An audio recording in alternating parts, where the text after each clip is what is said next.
Ma'am, I need you to step aside right now. I know my rights, officer. I haven't done anything wrong. Had come only to deliver a legal notice for a client. Nothing more.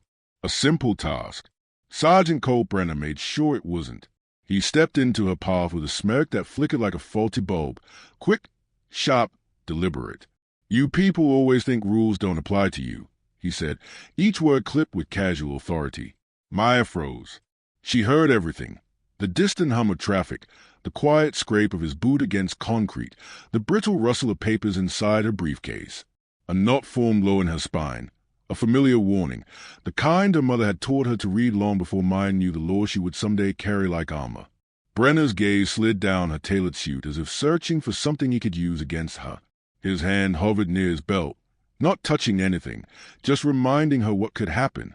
She forced her voice steady. I'm here on legal business. He leaned in, breath warm, tone colder. You don't look like any lawyer I've ever respected. The line sliced clean, lodging somewhere under her ribs. A door slammed from inside the substation. Brenner turned his head. Then he stepped closer, too close. Show me your ID. Now. His hand dropped toward the holster, and Maya realized he wasn't asking. Maya Reed approached the Riverbend Police substation with a focused stride she reserved for days overloaded with case deadlines. Her heels clicked sharp against the concrete, each step deliberate. She carried a thin black briefcase containing a single legal notice. Nothing confrontational, nothing dramatic, just paperwork. The December air bit at her cheeks. The station's glass doors reflected back a woman composed, centered, prepared. She did not expect a battle on the sidewalk. Sergeant Colt Brenner was leaning against the brick wall beside the entrance, arms crossed. His posture wasn't casual. It was territorial, the pose of a man who believed the ground beneath him belonged to him alone. His gaze followed her with a slow, measuring sweep. She nodded politely. Excuse me. I'm delivering a notice. He didn't move. For who? The duty supervisor. Brenner snorted. You people always bring trouble. Maya stopped. I'm here as counsel. That's all. That right. His voice carried the smug weight of someone playing to an invisible audience. Show me your ID. I'm not entering a restricted area. Delivery only. ID, he repeated. A passerby slowed, sensing tension. Another pause near a street lamp. Maya felt the shift in the air, curiosity laced with discomfort, the kind that whispered, don't get involved. She opened the briefcase calmly and handed over her bar card. Hey! Brenner took it without looking. This real? Yes. He flipped it twice, shrugging. Doesn't look like any lawyer I've ever respected. A burn lit her chest. She kept her voice steady. Return my card. Maybe after I confirm it. Or maybe I hold you for questioning. Hard to tell with suspicious documents. That's not legal procedure. He smiled. Funny thing, I decide procedure until someone above me says otherwise. She reached for the card. Brenner seized her wrist. The grip was tight, unnecessary. Gasps echoed from the small crowd gathering. Maya's pulse kit card.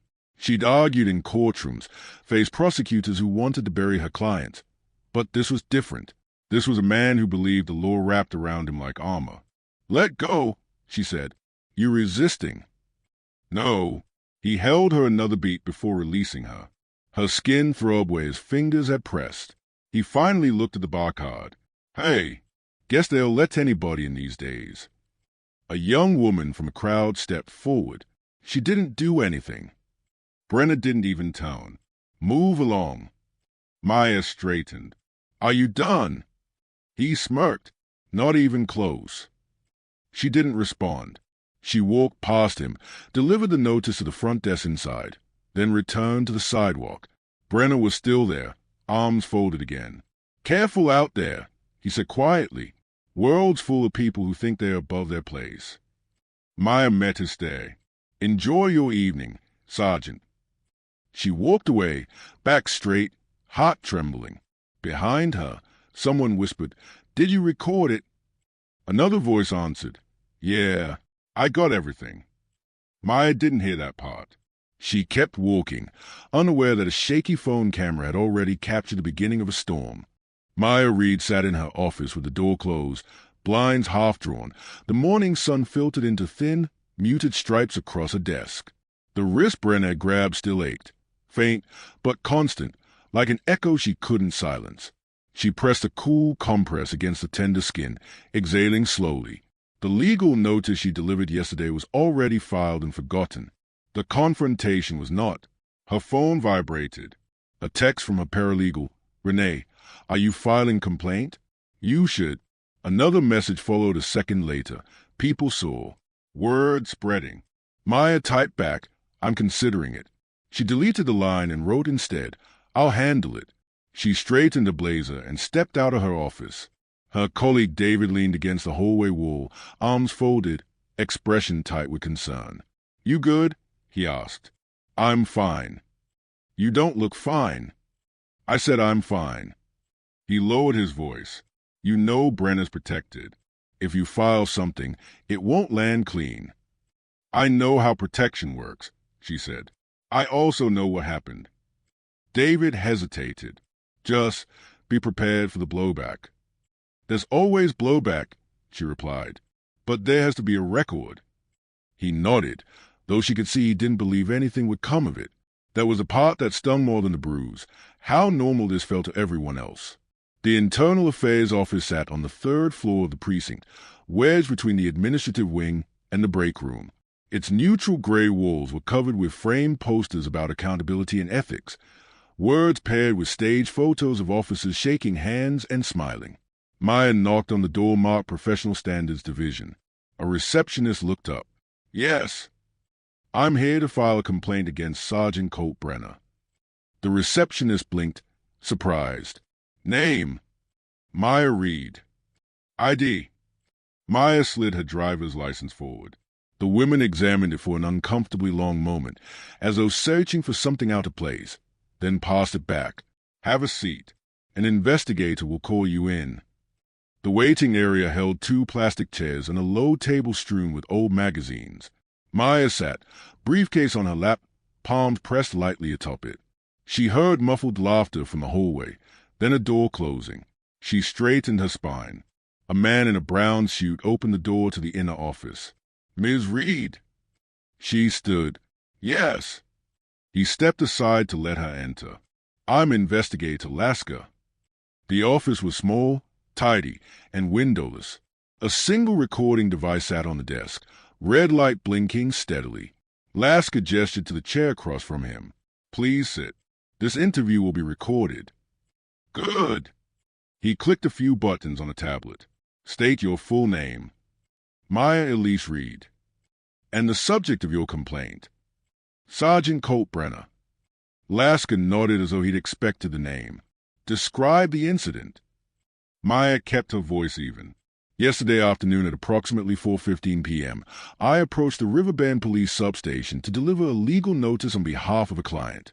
Sergeant Brenner blocked my path, demanded identification without lawful basis, subjected me to personal remarks regarding my profession, questioned the validity of my credentials, and physically seized my wrist without cause."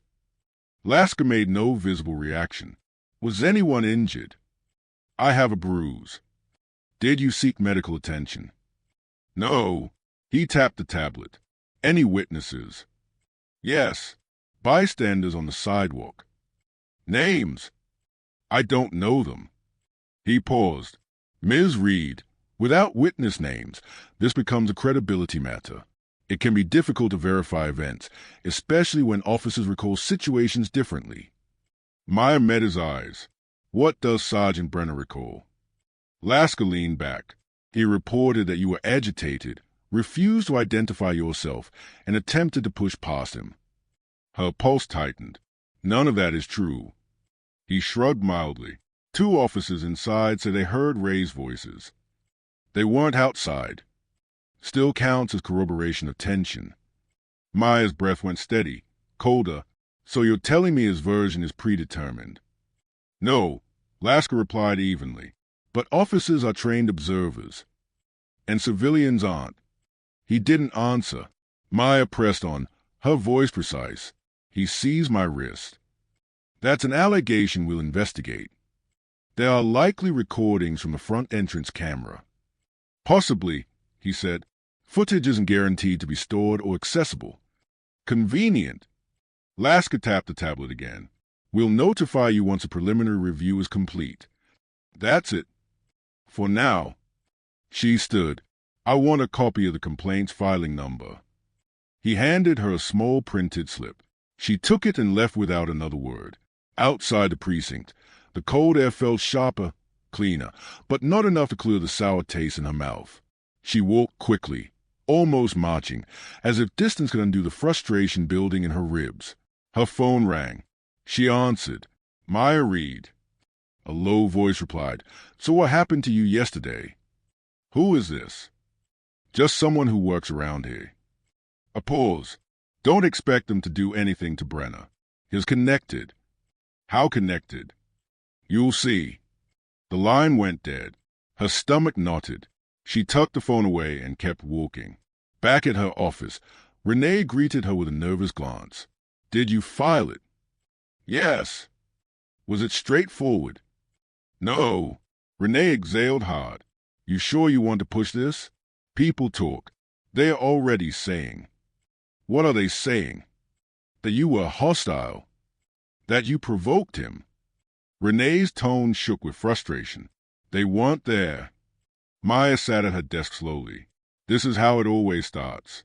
Shift the burden, rewrite the scene, paint doubt over everything. Renee nodded. There's something else. She hesitated. Brenner was joking about you this morning. Loudly. Maya closed her eyes. What did he say? That you're trying to play victim to get attention. A small, quiet anger settled in her bones. Let him talk. Renee leaned forward. Is there anything I can do? Yes, Maya said. Keep records. Emails, calls, anything related. I want a timeline. Renee straightened. Done. That evening, as Maya prepared to leave, David stepped into her doorway again. You filed it, he said. Yes. He ran a hand over his jaw. Just watch yourself. Brenner's not the kind of man who lets things lie. Maya reached for her coat. Neither am I.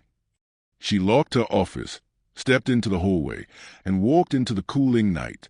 Across the street, an unmarked police SUV idled with its lights off. The engine rumbled once, low and deliberate. Then it pulled away into the dark. Maya Reed's morning began with a vibration on her nightstand, one insistent buzz that jolted her awake far earlier than she intended. She reached for her phone, eyes still adjusting, and saw an unfamiliar number with a local area code. A text message preview flashed. I recorded what he did. Want the video? She sat upright instantly. The room was dim, the first strip of dawn just beginning to cut across the blinds. Her pulse lifted, sharp and alert. She opened the message fully. A second bubble appeared. I was the one in the red jacket yesterday.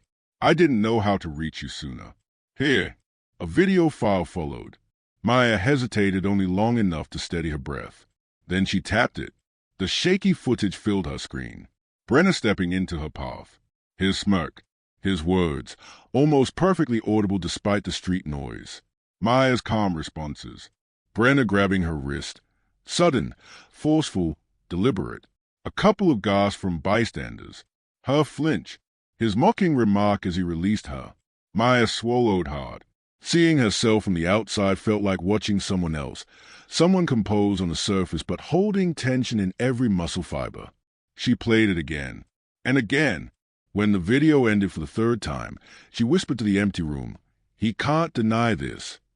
But almost immediately another thought pressed in. They'll find a way.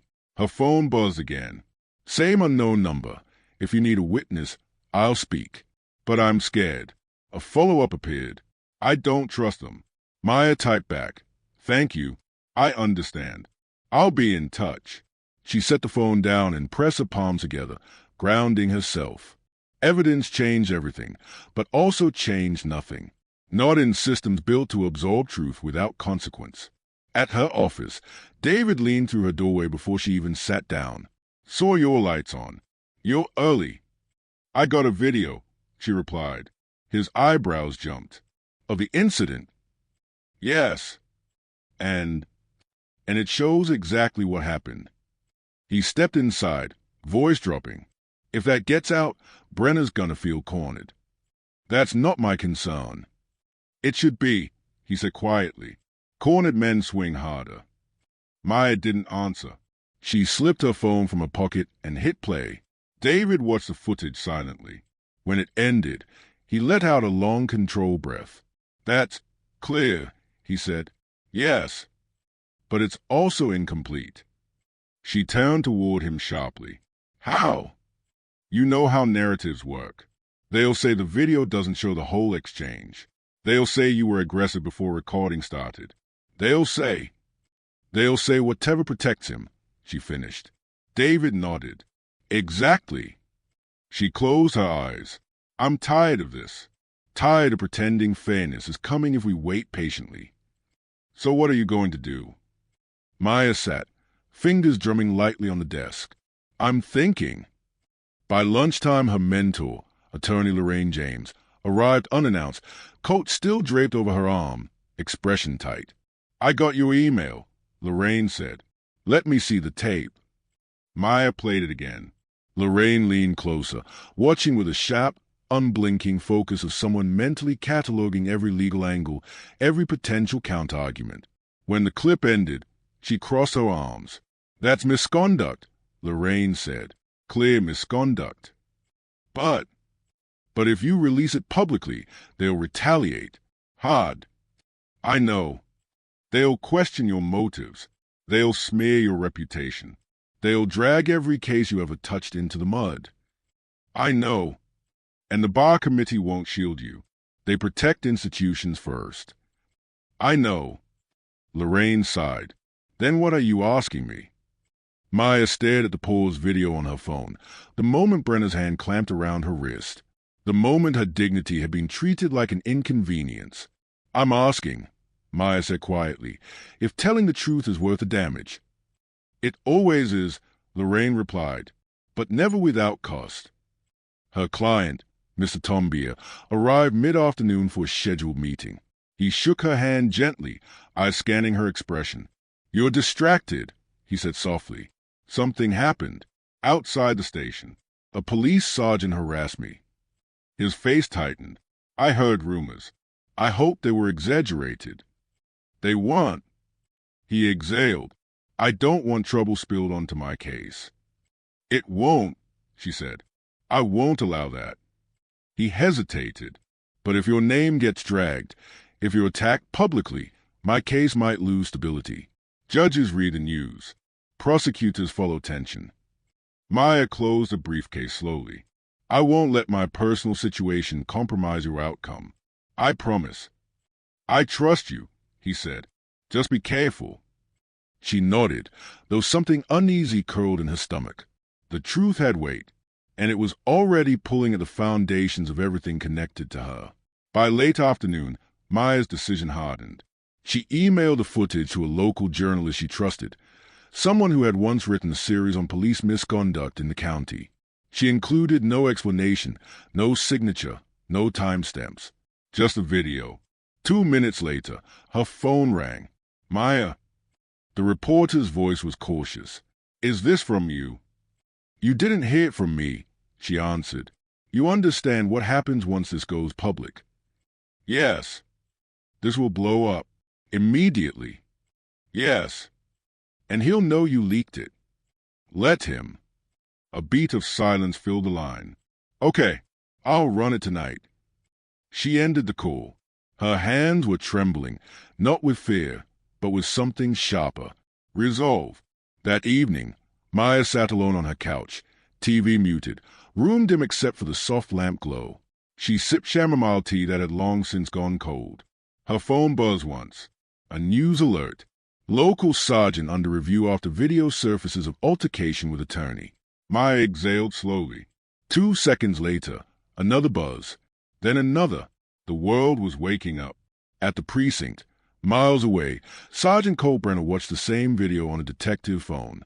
Officers clustered around him. Tension thickened the room. That's edited, Brenner muttered. It's the whole thing, someone replied. He ignored that, scowled, tightened his jaw. Then he said, with a cold, steady certainty, "She's going to regret this."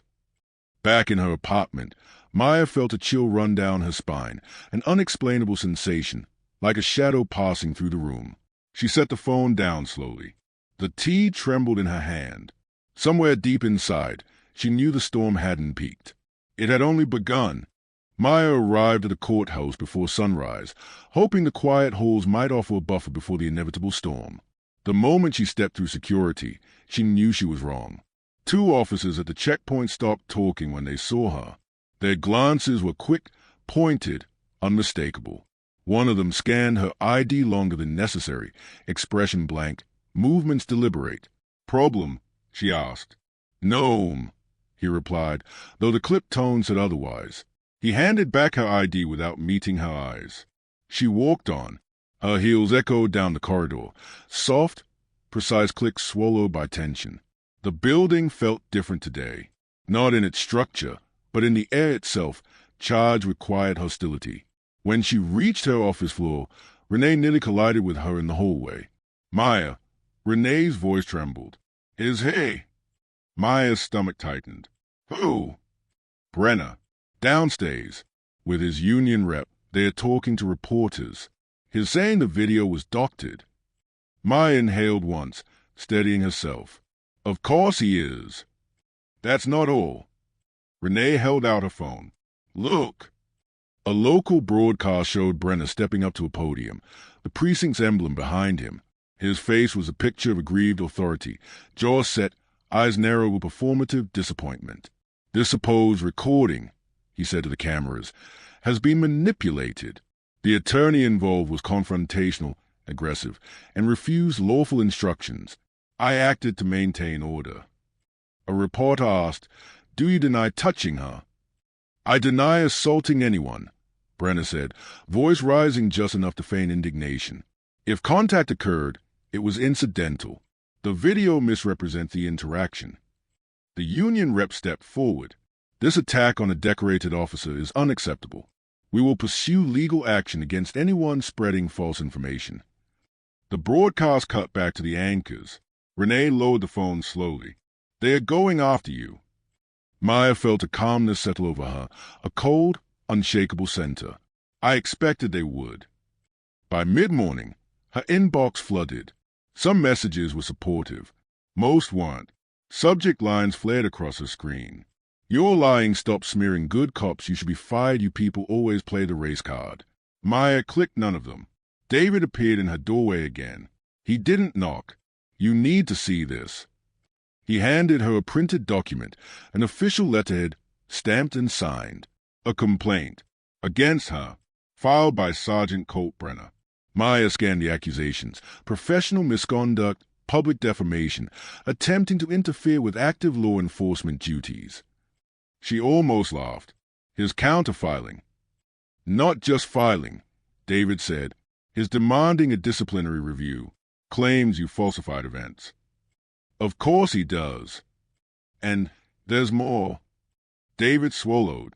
"His demanding your cases be audited for bias." Maya's jaw clenched slowly. "They want leverage, a narrative to shake my credibility." "It might work."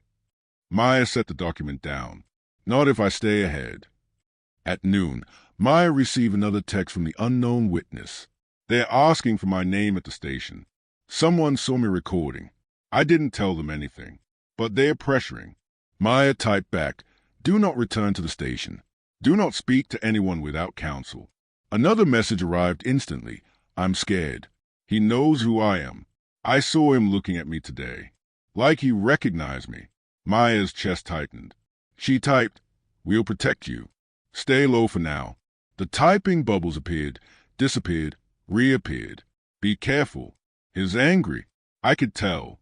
That afternoon, Maya and Lorraine sat in a private conference room. Stacks of case files covered the table, though neither woman touched them. Lorraine leaned forward. "You have 2 options. Either you let them drown the story with counterclaims, or you escalate." "How?" "Press conference. Public on record statement. Bring the witness forward. If they agree, release the metadata from the video, maybe even pressure the oversight board. Maya shook her head slowly. That turns this into a war. Lorraine's expression hardened. Maya, it already is. Maya closed her eyes. The walls felt thinner today, as if the building itself listened. If I go public, Brenner will retaliate harder. He already is. And the bar committee might say I'm jeopardizing my neutrality. They might. Maya opened her eyes. Then what's the alternative? Silence, Lorraine said. But that's not you. Maya said nothing, because silence, true silence, had never protected her. She left the courthouse late, exhaustion dragging at her bones. The sky was deepening into dusk, the parking lot awash with long shadows. Her briefcase felt heavier than usual. She reached her car, stopped. Her front windshield had been smeared, thick, deliberate strokes of black grease. Not random, not careless. A single word carved through the center in sharp, jagged lines. Liar. Her breath halted. Not fear, recognition. This was Brennan's language, intimidation dressed as message. Behind her, gravel crunched. Maya turned sharply. A vehicle idled 3 spaces away, dark SUV, headlights off. She recognized the silhouette. Her pulse sharpened. Her breath steadied. The SUV didn't move, didn't inch closer, didn't leave, just watched, long enough to make the meaning clear. Then the engine growled. Slowly, it pulled out of the lot and rolled away. Maya stood motionless until the sound vanished. The air felt colder now, a metallic chill settling along her skin. She raised her phone, snapped a photo of the windshield, and texted it to Lorraine and David. No caption, no explanation, just evidence. The grease smelled like fuel and rubber. Heavy, oily, wrong. She unlocked her car, sat inside, and closed the door deliberately, as if sealing herself from whatever waited in the dark. For the first time all day, her hands trembled, not from fear, from the realization that Brenner had crossed into a new stage, one that didn't hide behind official letters or press statements, a stage where rules no longer mattered.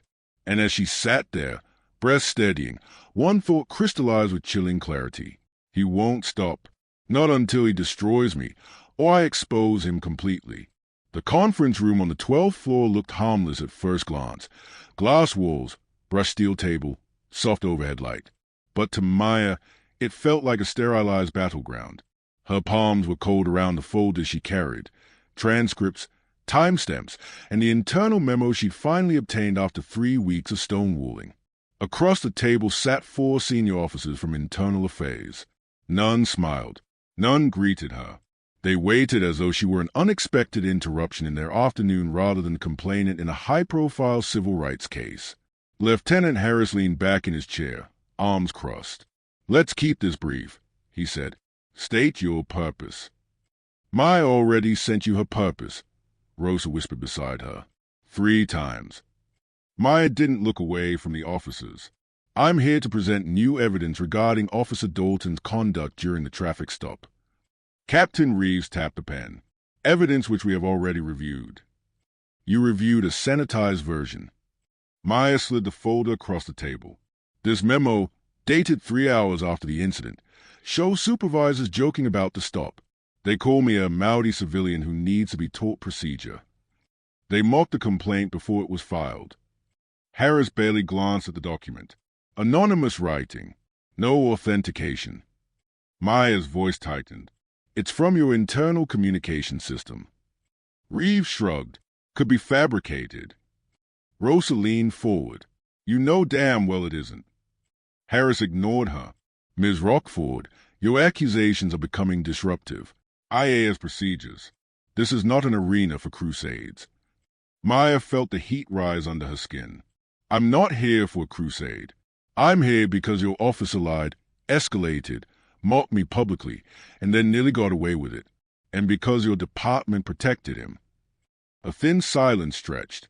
Reeves looked at her with a bored expression of someone who had already decided the outcome moments before the meeting began.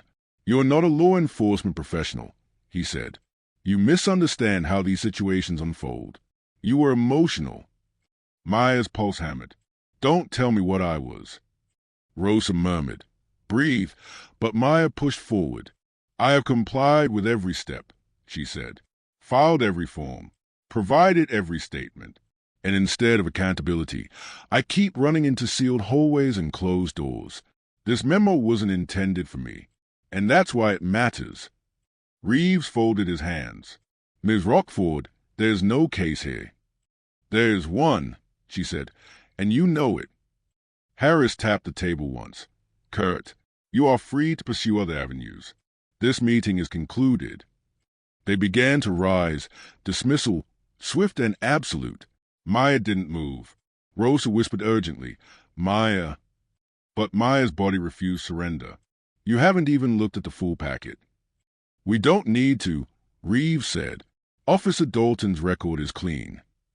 Because you buried every complaint. He froze, not because he was startled, but because she had crossed the line. The air shifted a degree colder. Harris leaned in. What's your tone? I'm speaking plainly, she said. Your officer acted on bias. You covered it, and now you expect me to leave quietly. Reeves stared at her like one might at a stubborn stain. Ms. Rockford, let me put this simply. Pursuing this will not end the way you think. The department does not tolerate unfounded accusations. You are approaching defamation territory. Maya went still. Not fear. Calculation. So that's the angle now, she said. Intimidation. Rosa grabbed her arm. We're done here. Maya slowly gathered the folder but left one page on the table, intentionally. The memo header. The digital signature. The line where an unnamed supervisor had typed. Dalton handled her. She won't push it further. Reeves's eyes flicked down. A crack in the mask, small, but visible. Maya didn't smile. You're wrong, she said quietly. I am pushing it further. She and Rosa walked out, the door clicking closed behind them.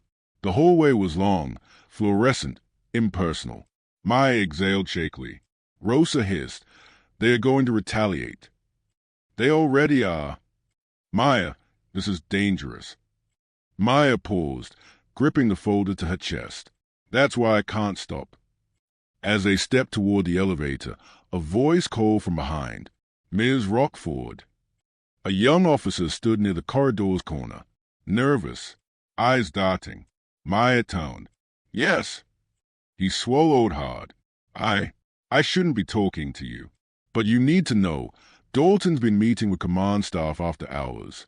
They're preparing something. A statement. Maybe more.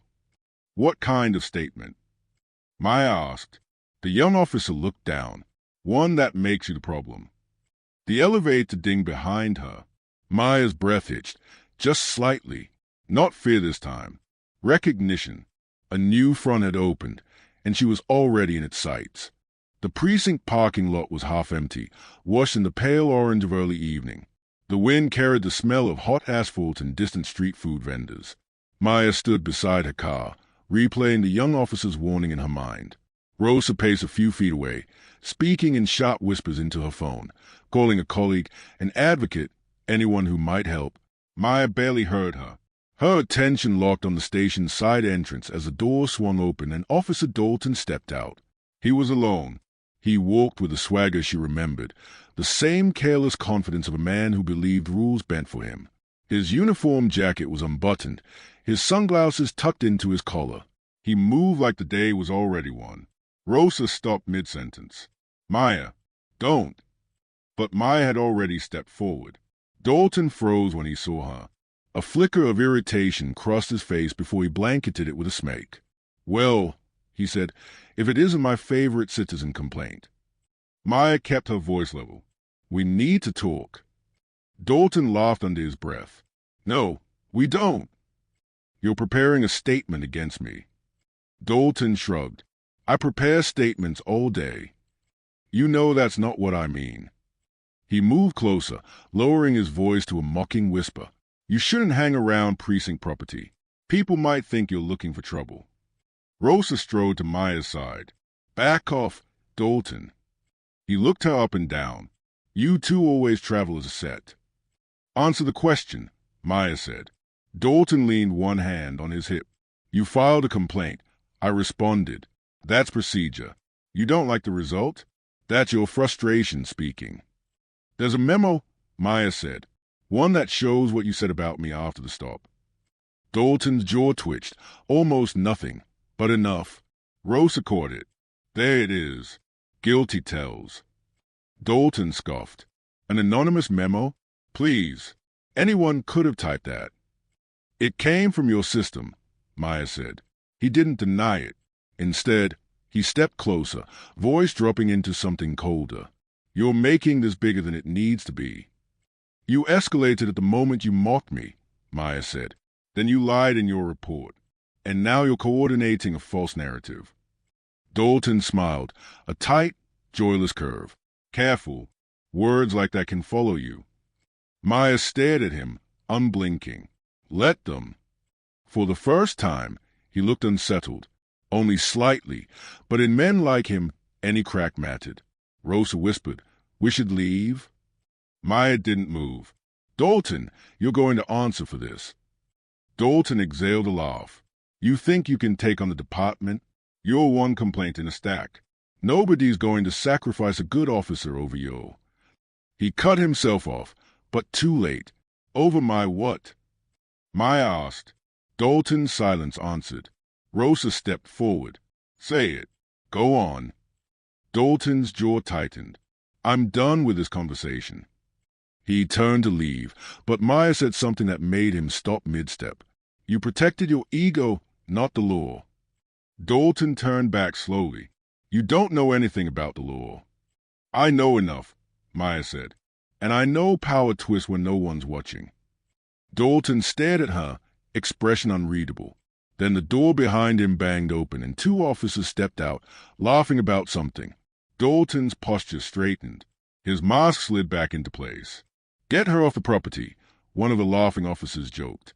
She's gonna file a complaint about the shadows next. Dalton didn't laugh, but he didn't defend her, either. Maya felt the weight of that choice. Bystander cruelty, institutional indifference. It was all part of the same machinery. Rosa murmured, We're done here. Dalton stepped backward toward the entrance. This isn't a fight you can win. Maya held his gaze. Then you underestimate me. Dalton paused. A shadow passed across his face, annoyance, or maybe something closer to fear. But he said nothing more. He disappeared inside. The door clicked shut. The parking lot felt suddenly too quiet, too exposed. Rosa gripped Maya's shoulder. His rattled. That's something. Maya shook her head. His planning something. I saw it. Rosa asked, What now? Maya stared at the precinct door, her pulse steadying into a different rhythm. Not fear, not anger. Resolve. They're doubling down, she said. So I will too. She pulled her phone from her pocket. A new message had appeared. No sender. No signature. Only 4 words. He won't fall alone. The newsroom was louder than Maya expected. Phones ringing, keyboards clattering, editors barking across the floor. Fluorescent lights buzz overhead, casting sharp reflections on the glass partitions. Maya stood at the reception desk clutching her folder. Beside her, Rosa kept scanning the room like they were already being followed. The receptionist typed without looking up. Name. Maya Rockford. I have an appointment with investigative reporter Lena Ortiz. The receptionist pointed. Glass room, second on the left. Maya and Rosa walked down the hallway where conversations turned into low murmur, people noticing them, recognizing something, maybe sensing the tension that trailed them like a shadow.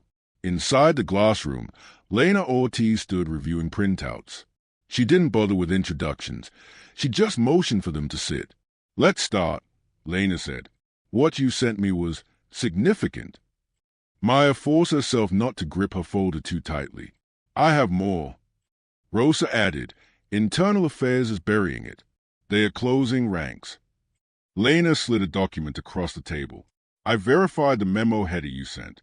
It came from inside the department's secure system. Someone either leaked it, or someone in command didn't realize that metadata traces everything. Maya's heart thudded. So it's authentic. Oh, it's very authentic, Lena said. But that's only half of it. She dropped another page in front of Maya. It was a screenshot of an internal group chat. The same mocking tone, the same coded language, and one line circled in red ink. Dalton shouldn't worry. We'll release the narrative before she can. Rosa whispered, they are planning a smear. Lena nodded. If you hadn't come today, tomorrow's headlines would have painted you as unstable, aggressive, or dishonest. They already drafted statements. Maya's stomach tightened. How did you get this? Lena leaned in, voice low. Anonymous drop at my office door. No name.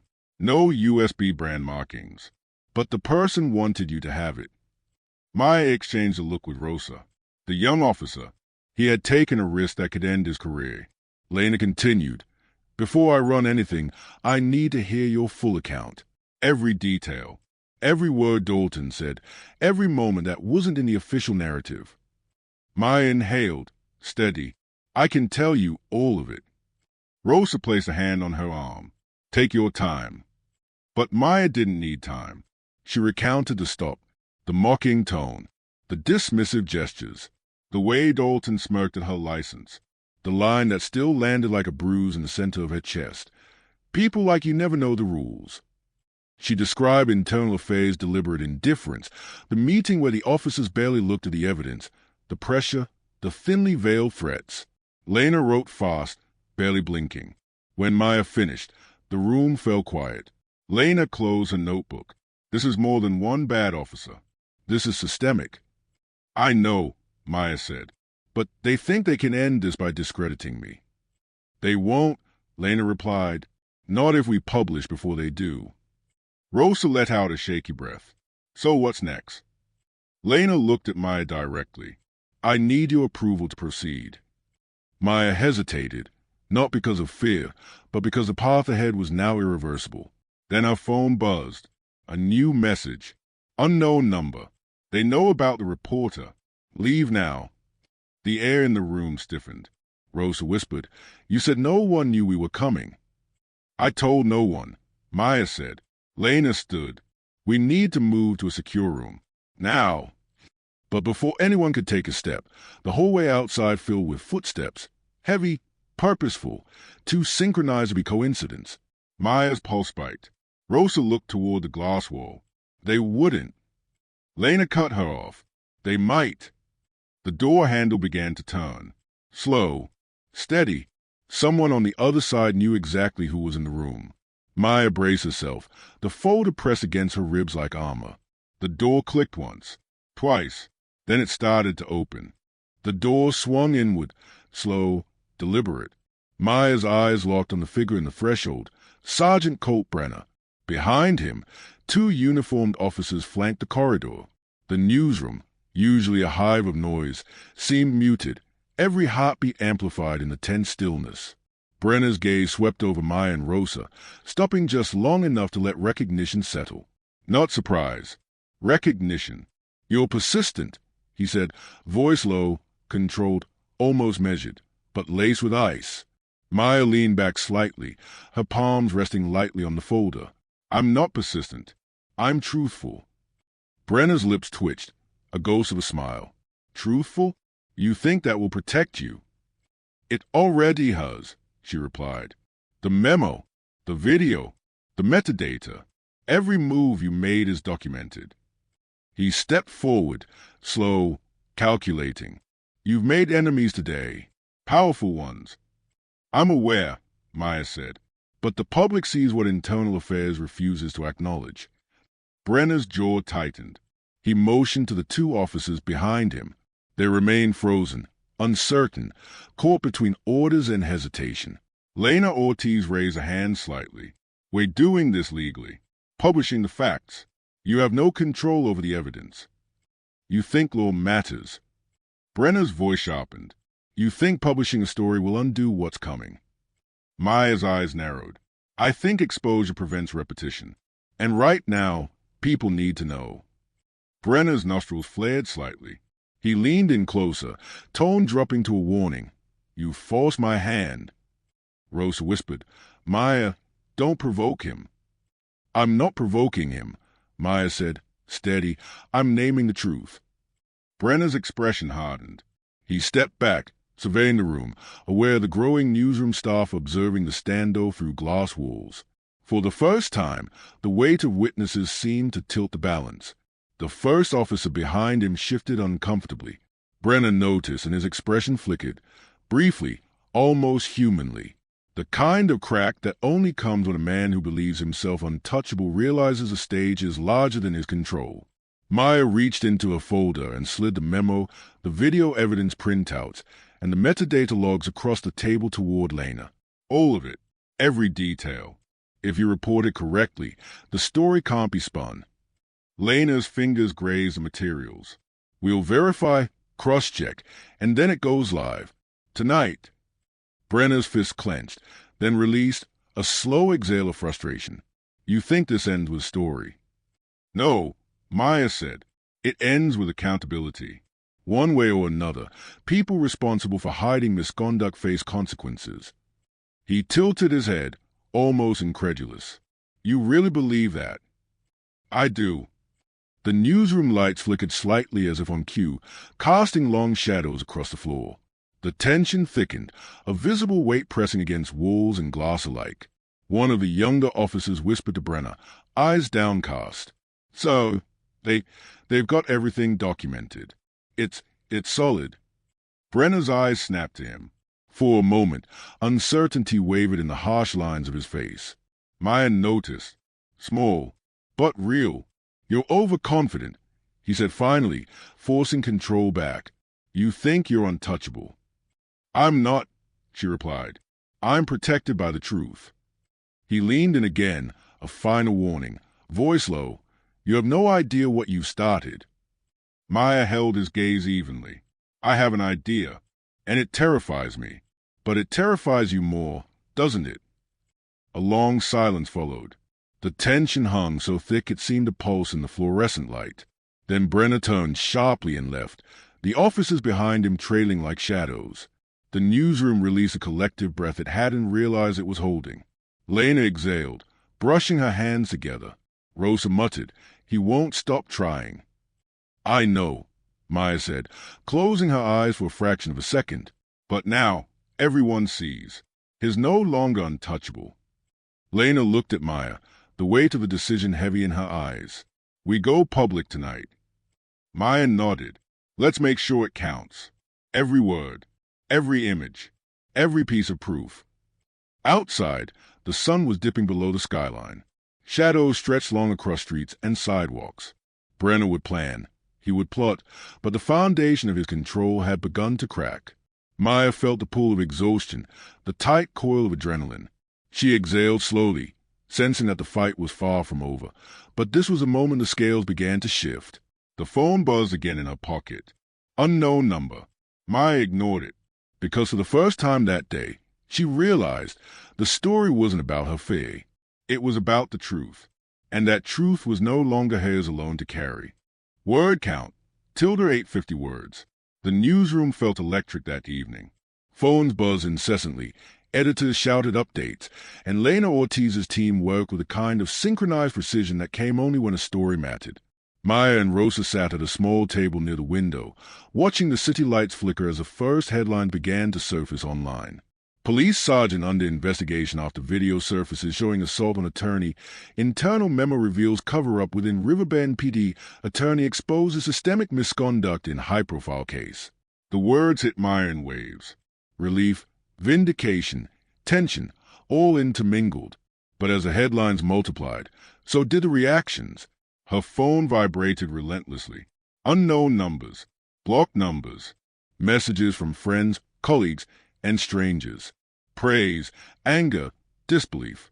Some threatened. Some offered support.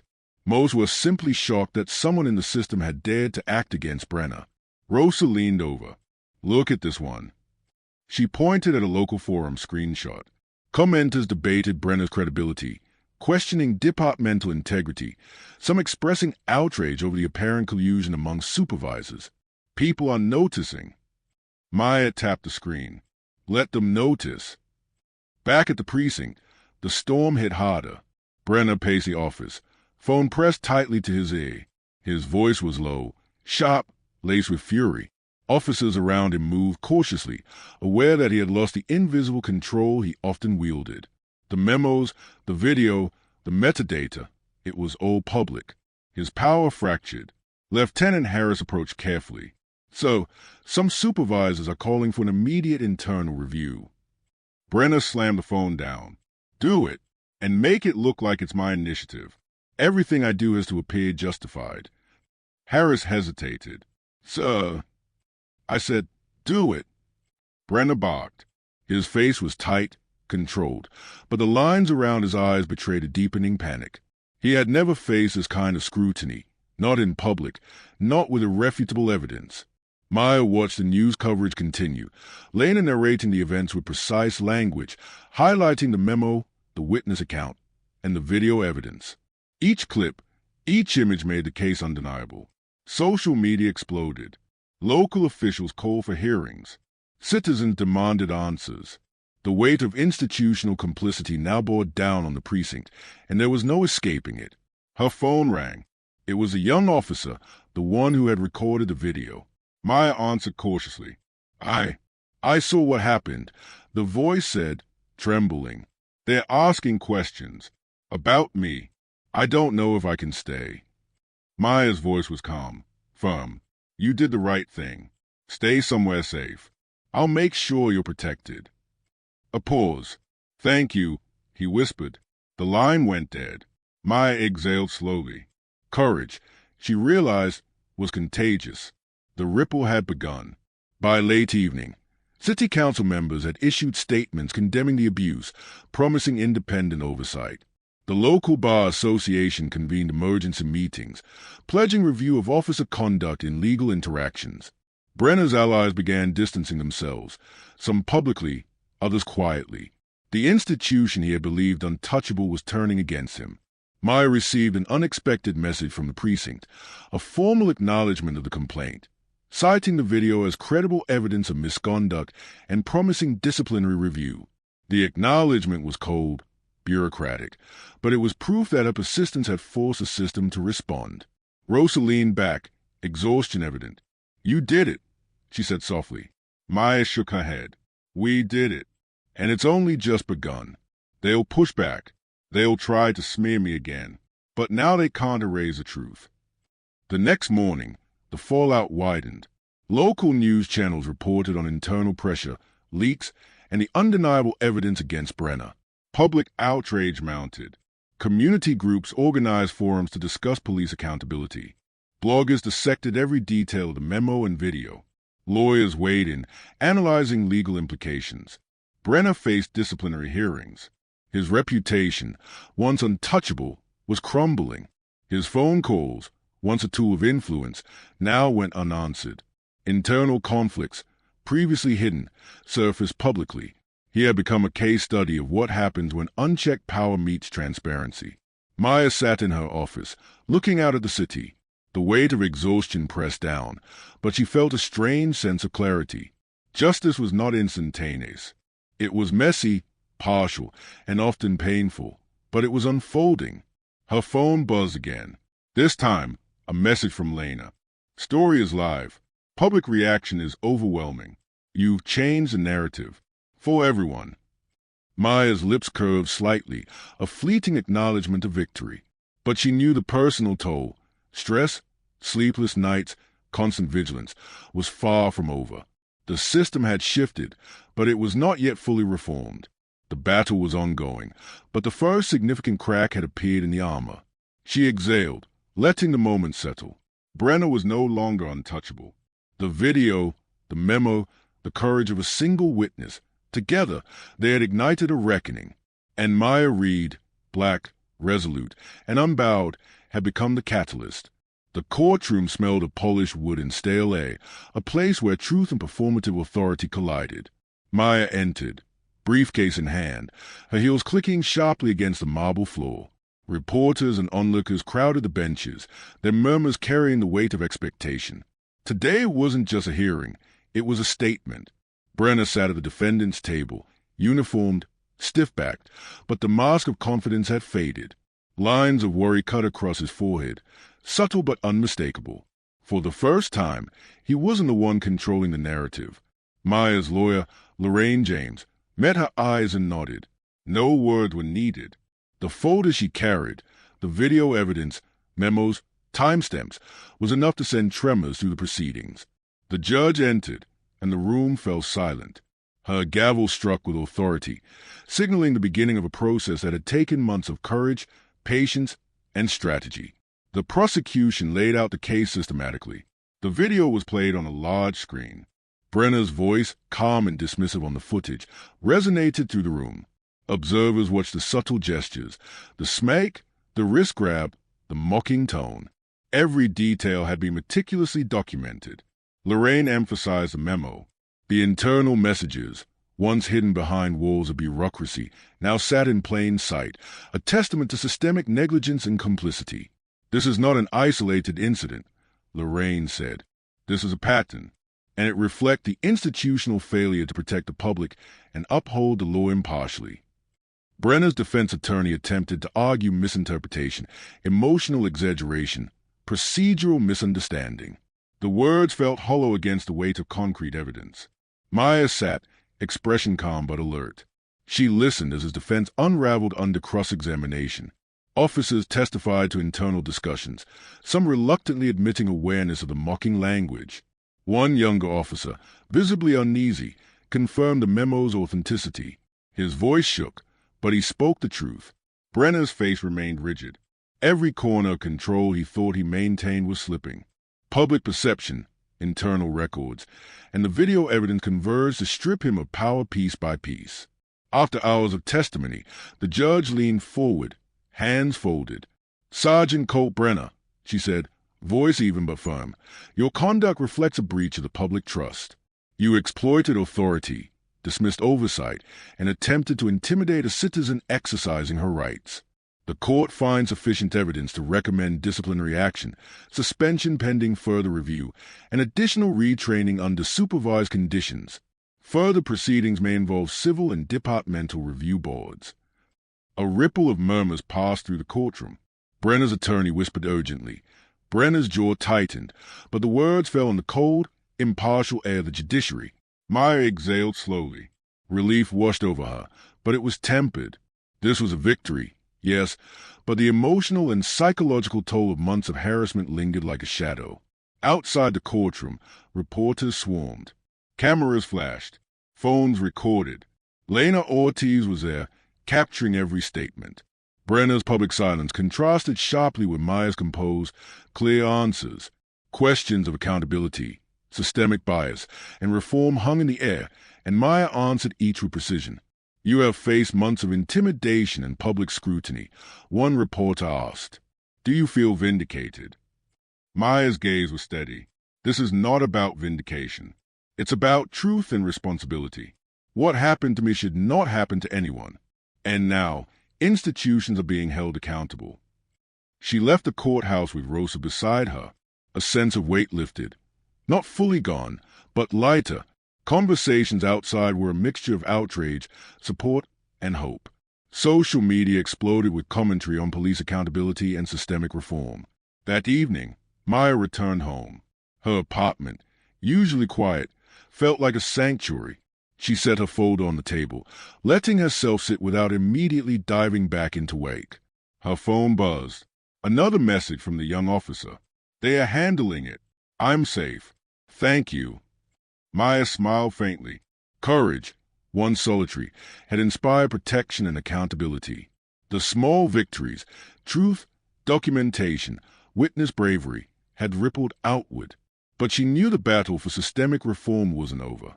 Institutions bent slowly under pressure. Policies might shift. Leadership might change. But vigilance was perpetual. She looked at the city lights beyond her window, reflecting in the glass like shards of possibility. Brenner's authority had been curtailed, his unchecked power diminished, and the story she had fought to tell now served as a beacon. Maya pressed her hand against the cold glass. A moment of silent acknowledgement passed, of the struggle endured, of the justice gained, and of the work still to be done. She whispered to herself, resolute, truth matters. Power cannot hide in the shadows anymore. And with that, She turned away from the window, already planning the next steps, the next battles, knowing that her courage had ignited change, but the vigilance of justice was an ongoing endeavor.